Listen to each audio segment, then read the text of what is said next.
વિદ્યાર્થી મિત્રો કેમ છો? આજે આપણે એટિકેટ્સ 2 પાર્ટ 2 શિષ્ટાચાર ભાગ 2 ના કેટલાક વાક્યોનો અભ્યાસ કરીશું. દૈનિક જીવનમાં ઉપયોગી વાક્યોનો આપણે અભ્યાસ કરીશું. રોજ આ વાક્યો સાંભળજો અને મહાવરો કરજો. તમે 100% અંગ્રેજી બોલતા થઈ જશો. તો સોરી એન્ડ ઇટ્સ રિપ્લાય. આપણાથી કોઈને અડચણ પહોંચે, નુકસાન થાય કે અગવડ ઊભી થાય ત્યારે આપણે સામે વ્યક્તિની દિલગીરી વ્યક્ત કરવા અંગ્રેજીમાં સોરી SORRY સોરી એટલે માફ કરજો, માફી માંગવા માટે વપરાય છે. આઈ એમ સોરી, હું દિલગીર છું એવું દર્શાવવા માટે આઈ એમ સોરી વપરાય છે. હું ખૂબ જ દિલગીર છું તો આઈ એમ વેરી સોરી શબ્દ વપરાય છે. હવે કોઈ આપણને સોરી કહે તો એનો જવાબ આપણે શું આપવાનો? તેના રિપ્લાયમાં આપણે એને કહીએ ને કે બરાબર છે અથવા તો કંઈ વાંધો નહીં. તો બરાબર છે એટલે ઇટ્સ ઓલ રાઈટ અને કંઈ વાંધો નહીં એટલે નેવર માઇન્ડ જેવા શબ્દો વપરાય છે. પરંતુ આપણને ખબર હોય કે એ વ્યક્તિ જાણી જોઈને અડચણ ઊભી કરી રહ્યો છે અને સોરી કહી રહ્યો છે તો આપણે એ વ્યક્તિને જવાબ આપવાનો બી કેરફુલ નેક્સ્ટ ટાઈમ એટલે કે બીજી વાર ધ્યાન રાખજે. હવે વિનંતી કરવા માટે વપરાતા શબ્દોનો આપણે વાત કરીએ તો ફોર રિક્વેસ્ટ.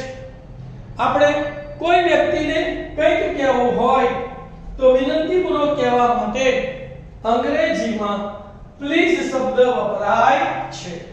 ઉદાહરણો જોઈએ. મને પેલું મીઠું આપો ને. હોટલમાં જમવા બેઠા હોઈએ, ટેબલ પર મીઠાની બાટલી પડી હોય ને આપણે મીઠીની બાટલી જોઈતી હોય તો આપણે એને શું કહીશું? મને એટલે મી, બરાબર, મીઠું એટલે સોલ્ટ અને આપો ને એટલે અહીંયા ગીવ પણ થાય અને પાસ પણ થાય. તો વિનંતી માટે કહીશું તો please pass me that salt. કોઈ વ્યક્તિ દૂર ઊભો છે એને આપણે એમ કહેવું છે કે અહીં આવો તો શું કહીશું એને? Please come here.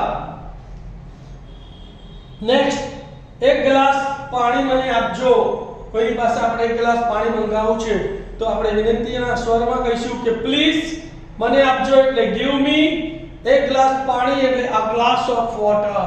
તો આ કે થશે please give me a glass of water. Next, પેલો મોબાઈલ આપજો ને. આપણે બેઠા હોઈએ ઘરમાં, આપણો મોબાઈલ દૂર પડ્યો હોય તો મોબાઈલ આપણે કોઈને બી કહેવું છે કે પેલો મોબાઈલ મને આપો ને તો શું કહીશું? Please give that mobile. પેલો મોબાઈલ આપજો ને તો શું કહીશું? Please give that mobile. હવે બસની અંદર આપણે બરગામ જઈ રહ્યા છીએ કે સિટી બસમાં બેઠા છીએ તો કંડક્ટર બસમાં શું કહેશે? ટિકિટ ટિકિટ ટિકિટ કરતો આપણી પાસે આવે તો આપણે એને શું કહેવાનું અંગ્રેજીમાં? બરાબર કે ગોંડલ પ્લીઝ, ગોંડલની ટિકિટ આપજો. લાલ દરવાજા જતા હોઈએ તો લાલ દરવાજા પ્લીઝ એટલે સમજી જાય કે એને લાલ દરવાજાની ટિકિટ જોઈએ છે. આ ઉપરાંત ભાડું માંગવા માટે અંગ્રેજીમાં ફેર પ્લીઝ અથવા રેન્ટ પ્લીઝ શબ્દ વપરાય છે. હવે આપણે ક્યાંક બહાર જઈ રહ્યા છીએ અને કોઈ ભાઈ આપણને એડ્રેસ પૂછે છે કે ભાઈ મારે કાંકરિયા જવું છે તો આપણે બી કાંકરિયા જતા હોઈએ તો આપણે એને શું કહીશું કે મારી પાછળ આવી જાઓ, બરાબર ને? મારી પાછળ આવજો તો પ્લીઝ ફોલો મી. નેક્સ્ટ, હવે ધ્યાન ખેંચવા માટે કે માફી માંગવા માટે અંગ્રેજીમાં એક્સક્યુઝ મી પ્લીઝ શબ્દ વપરાય છે. તો એક્સક્યુઝ મી પ્લીઝ એટલે મહેરબાની કરીને માફ કરજો. હવે ઘણીવાર આપણે ક્યાંક પસાર થતા હોઈએ અને લોકો ટોળા વાળીને ઊભા હોય અને જવાનો રસ્તો ન હોય તો જવાની જગ્યા આપણે જોઈતી હોય તો રસ્તોની જગ્યા માંગવા માટે આપણે એને શું કહીશું અંગ્રેજીમાં?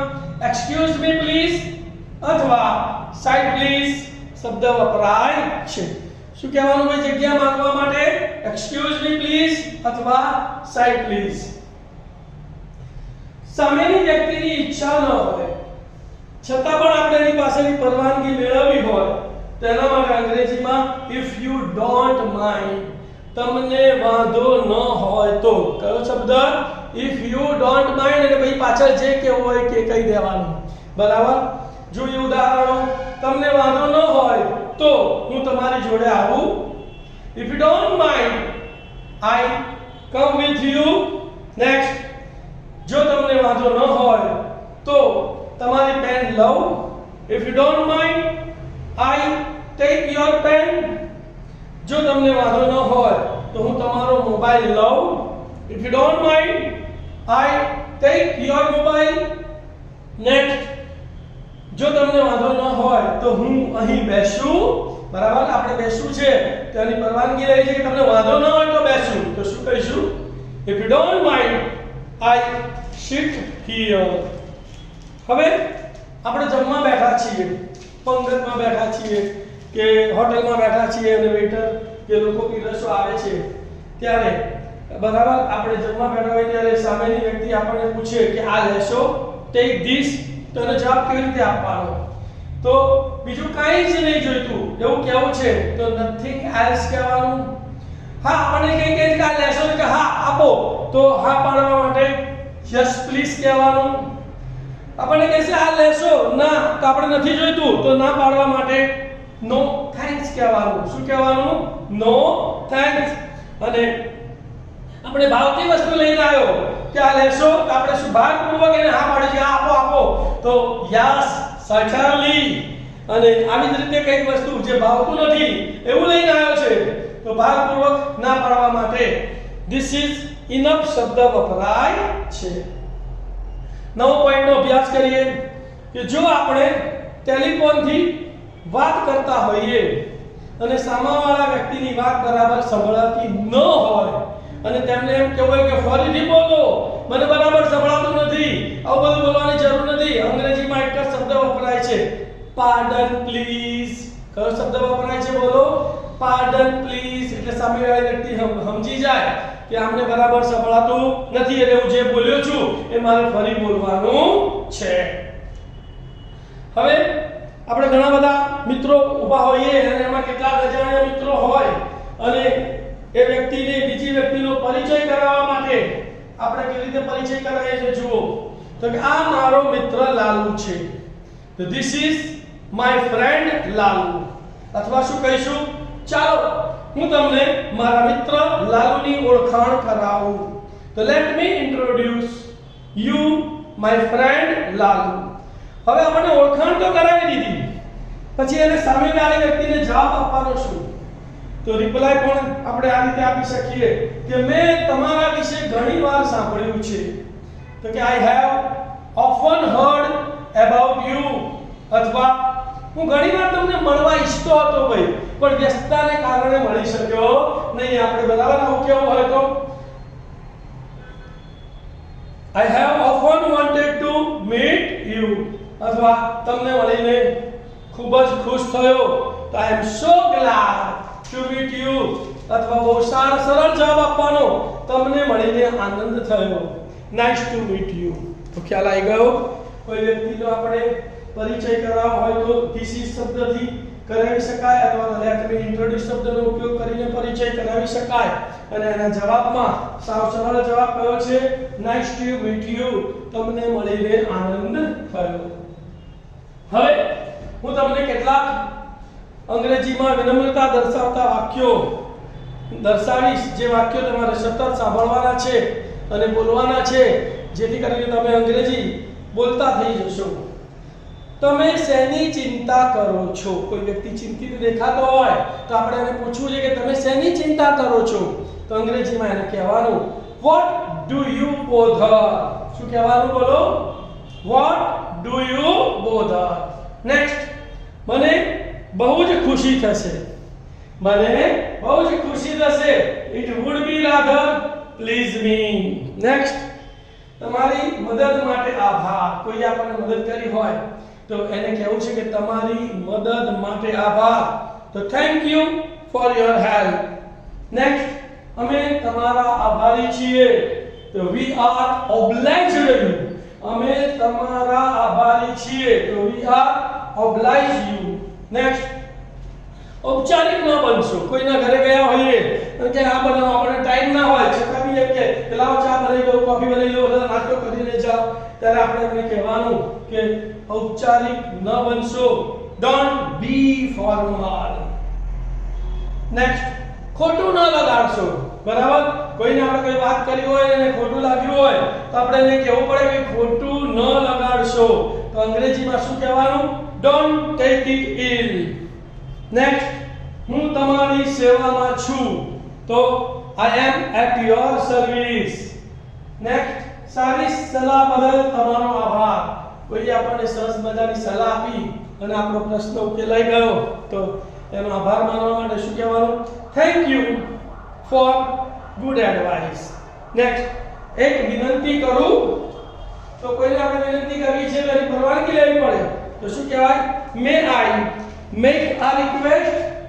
નેક્સ્ટ, હવે આપણે કોઈ ઓફિસમાં જઈએ છીએ, કોઈ સ્કૂલમાં જઈએ છીએ, ગમે ત્યાં જઈએ છીએ કે જ્યાં ઓફિસનો દરવાજો બંધ છે, તો આપણે દરવાજો ખોલીને એમની પરવાનગી માંગવી પડે. તો આપણે શું કહીશું? હું અંદર આવું. અંગ્રેજીમાં મે આઈ કમ ઇન. નેક્સ્ટ, તમે બહુ દયાળુ છો. કોઈ વ્યક્તિ ખરેખર બહુ દયાળુ હોય તેને વખાણ કરવા માટે આપણે કહેવું જોઈએ કે તમે બહુ દયાળુ છો. સો કાઇન્ડ ઓફ યુ. નેક્સ્ટ, તમે થોડું વધારે રોકાવને. કોઈ સારા મહેમાન, ગમતા મહેમાન આપણા ઘરે આવ્યા હોય અને જવાની ઉતાવળ કરતા હોય તો આપણે એને આગ્રહ કરવા માટે શું કહીએ છીએ? તમે થોડું વધારે રોકાવને. તો અંગ્રેજીમાં please stay a little more. શું કહેવાનું? પ્લીઝ એટલે મહેરબાની કરીને, સ્ટે એટલે રોકાવ, a little more એટલે થોડું વધારે. નેક્સ્ટ, મારી ચિંતા કરવી નહીં. આપણે ક્યાંક બહારગામ જઈએ તો મમ્મી ચિંતા કરતી હોય તો આપણે મમ્મીને શું કહેવાનું? Don't worry about me. Next, હું તમારા માટે શું કરી શકું? તો what can I do for you? કોઈને પણ કઈ મદદની જરૂર હોય તો આપણે એને શું કહેવાનું? હું તમારા માટે શું કરી શકું? તો what can I do for you? જેવી તમારી મરજી. કોઈને આપણે કોઈ વાત કીધી હોય પણ એ આપણી વાત માનવા તૈયાર ન હોય તો શું કહેવાનું? જેવી તમારી મરજી. as you like. કોઈ ખૂબ સારા સમાચાર આપણે કોઈએ સંભળાવ્યા હોય તો શું કહેવાય? બહુ જ ખુશીના સમાચાર છે. તો that is good news. that is good news. દુઃખના સમાચાર હોય, બહુ દુઃખદ સમાચાર છે તો શું કહેવાય? it's a matter of sorrow અથવા how sad. પછી કોઈ વધારે પડતું કંઈક આવેશમાં કરતો હોય તો આપણે શું કહીએ? તારી એટલી હિંમત. how dare you. બરાબર? નેક્સ્ટ, કોઈ વાતમાં બોલ કરતો હોય તેને કહેવું હોય કે ચૂપ રહે ભાઈ, ચૂપ રહો. તો પ્લીઝ કીપ ક્વાઇટ. પછી કેટલાય કોઈ સરસ વિચાર મૂક્યો હોય તેને શું કહેવાય? કેટલો અદ્ભુત વિચાર છે. તો એને અંગ્રેજીમાં શું કહેવાય? what a wonderful idea. કોઈ વ્યક્તિ કોઈ નવું વાહન લાવ્યો હોય કે કોઈ મોટી સફળતા મેળવી હોય, પરીક્ષામાં સારા ગુણ સાથે પાસ થયો હોય તો એને અભિનંદન આપવા માટે અંગ્રેજીમાં શું કહેવાય? કોંગ્રેચ્યુલેશન. શું કહેવાય? કોંગ્રેચ્યુલેશન. ક્યાંય નજર ના લાગે. કોઈ બહુ સુંદર તૈયાર થઈને આવ્યો હોય એની આપણે મજા પડે કે આ તો બહુ સારા લાગો છો, ક્યાંય નજર ના લાગે તો એને અંગ્રેજીમાં ટચવુડ કહેવાય. શું કહેવાય? ટચવુડ એટલે લાકડાને અડકી લેવાનું. જે થવું હોય તે થાય. તો કમ વોટ મે. આપણા ઘરે કોઈ મહેમાન આવે તો સ્વાગત છે અથવા તો ભલે પધાર્યા તો અંગ્રેજીમાં શું કહેવાય? વેલકમ. નેક્સ્ટ, સીધા જજો. કોઈને માર્ગદર્શન કરવું છે કે તમારે લાલ દરવાજે જવું છે તો એની સીધો જ રસ્તો છે તો અંગ્રેજીમાં શું કહેવાય? Go straight. અચ્છા, બહુ મોટું થાય કોઈને કે અત્યારે જાઓ તમે તો અત્યારે જ જાઓ તો ગો એટ વન્સ. અને ભૂલશો નહીં. Don't forget. ભૂલશો નહીં એટલે ડોન્ટ ફોરગેટ. નેક્સ્ટ, હવે કોઈની આપણે ખબર કાઢવા જઈએ છીએ ને ત્યારે આ બે વાક્યો ખાસ કહેવાના. ધ્યાન રાખજો. પ્લીઝ ટેક કેર અને જલ્દી સાજા થઈ જાઓ. ગેટ વેલ સૂન. યાદ રાખજો, કોઈની બી ખબર કાઢવા જઈએ છીએ ત્યારે આ બે વસ્તુ ખાસ કહેવાની. પ્લીઝ ટેક કેર, ધ્યાન રાખજો, જલ્દી સાજા થઈ જાઓ, ગેટ વેલ સૂન. હવે તમારે કોઈને જન્મદિવસની શુભેચ્છા પાઠવવી છે તો જન્મદિવસની શુભેચ્છા પાઠવવા માટે હેપી બર્થડે ટુ યુ અથવા many happy return of the day. કોઈના લગ્નની સંવત્સરી છે, એનિવર્સરી છે, તેની શુભેચ્છા પાઠવવા માટે wish you happy marriage anniversary. કોઈ ફોરેન જઈ રહ્યું છે કે ફિર લાંબા અંતરની મુસાફરી કરવા જઈ રહ્યું છે તો તમારી યાત્રા સુખમય હો એવી શુભેચ્છા આપવા માટે હેપી જર્ની. કોઈ વ્યક્તિ બીમાર છે અને દવા લેવા હજી ગયો નથી તો એને કહેવું હોય કે ડોક્ટરનો સંપર્ક કરી લો તો પ્લીઝ કન્સલ્ટ આ ડોક્ટર. નેક્સ્ટ, હું તમારી રાહ જોઉં છું. આપણે કોઈની રાહ જોતા હોઈએ તો અંગ્રેજીમાં શું કહેવાય? I am waiting you. હવે ઘરેથી કોઈ બહાર જતું હોય અને મોડું આવવાનું તેને કહેવું ને જલ્દી આવજો તો જલ્દી આવજો એટલે come soon. નેક્સ્ટ, મને તમારા વગર ગમતું નથી. I don't like without you. Next, તમારી બહુ યાદ આવે છે. I miss you lot. જેવી ભગવાનની ઈચ્છા તો as God wish. નેક્સ્ટ, માફ કરજો મારે મોડું થઈ ગયું. ક્યાંક મીટિંગમાં જવાનું હોય કે ક્યાંય બી આપણે જયા મોડા પડ્યા તો તરત જ આપણે પેલા માફી માંગી લેવાની અને શું કહેવાનું? Excuse me for being late. મોડું થવા બદલ હું દિલગીર છું. એ મારી જ ભૂલ હતી. આપણે કોઈ ભૂલ થઈ ગઈ હોય તો આપણે ભૂલ સ્વીકારી લેવી જોઈએ. અંગ્રેજીમાં ઇટ વોઝ માય મિસ્ટેક. જરા ધીરેથી બોલો ને. કોઈ બૂમો પાડીને વાત કરતું હોય ને તેને અંગ્રેજીમાં શું કહેવું પડે? Please speak slowly. નેક્સ્ટ, હું મારી પૂરી કોશિશ કરીશ તો I will try my level best. Next, મને મારું કામ કરવા દો. let me do my work. શું કહેવાનું? let me do my work. કોઈ બોગસ જેમ તેમ વગરની ધંધડા વગરની વાતો કરતો હોય ને ભાઈ તેને શું કહેવાય? કે નકામી અથવા અર્થવિનાની વાતો ન કરશો તો અંગ્રેજીમાં don't talk nonsense. શું કહેવાય? બોલો. don't talk nonsense. કોઈ બહુ મજાક ઉડાડતો હોય તેને કહેવું છે કે મજાક ન કરો તો don't cut jokes. પછી કોઈ ગાડી લઈને બહાર ગામ જતું હોય તેને આપણે સલાહ આપવાની ભાઈ કે ગાડી ધીરે ચલાવજો. Please drive slowly. શું કહેવાનું? Please drive slowly. કોઈ આપણને ચીડવતું હોય અને આપણને ગમતું ન હોય તો આપણે એને શું કહેવાનું? Don't tease me.